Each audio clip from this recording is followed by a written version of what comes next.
I'm Arman Gill from the Abbotsford News, doing a follow-up on a story from last month. Earlier this year, Careless Forestry Corporation clear-cut a 20 square kilometer forest. This is a helicopter view of what a 20 square kilometer property looked like after it was clear-cut by the Careless Forestry Corporation. We're speaking with CEO Arman Gill of Careless Forestry Corporation. We've been around for about 30 years. We usually operate in northern BC. This is our first project in the lower mainland.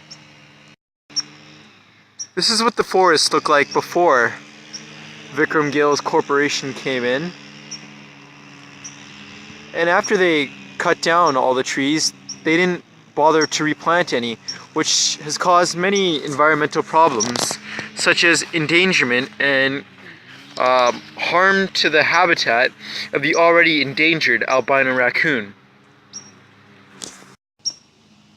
This was once a stream that carried important nutrients into the Fraser River that made their way up the food chain right up to the salmon. Ever since Arman Gill's company came in and cut down all the trees, the use of heavy machinery has destroyed this stream, which is now just one big mud pit.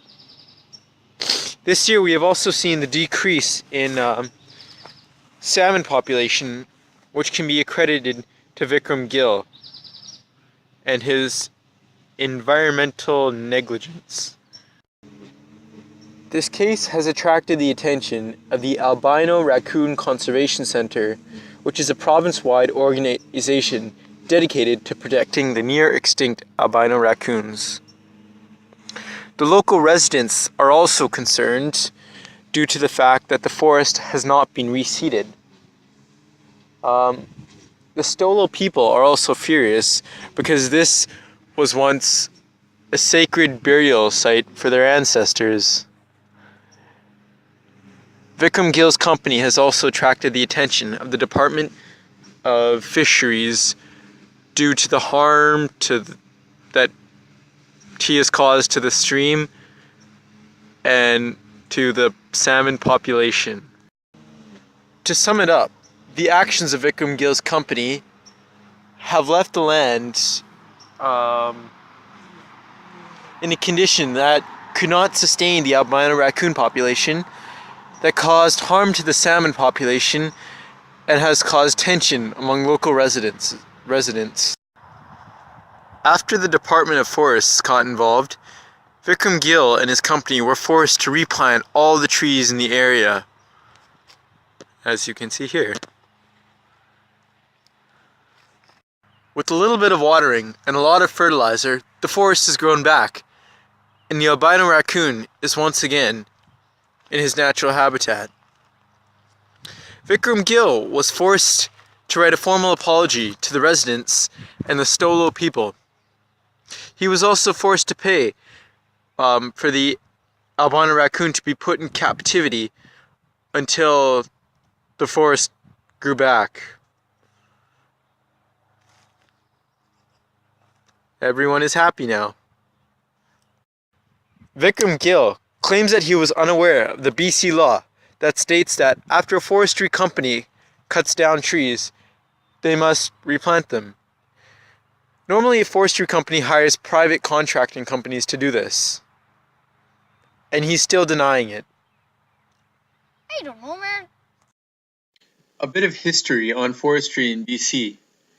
In the past, the process involved many manual saws, axes, horses, oxen, trains, and steamships. After trees were cut down, they were dragged to the nearest waterway by horses or oxen, then floated to the nearest mill. Many of the trees were inaccessible because they were so far inland, so only the trees on the coast were cut down.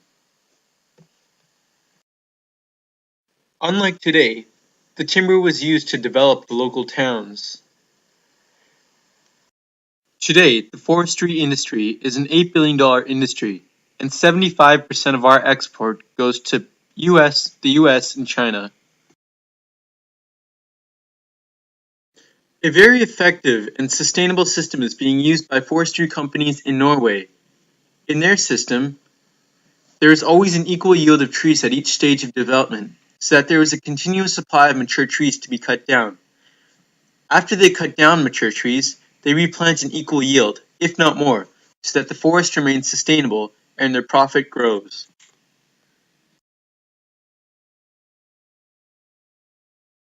I'm Arman Gill reporting for Abbotsford News. Back to you, Dave.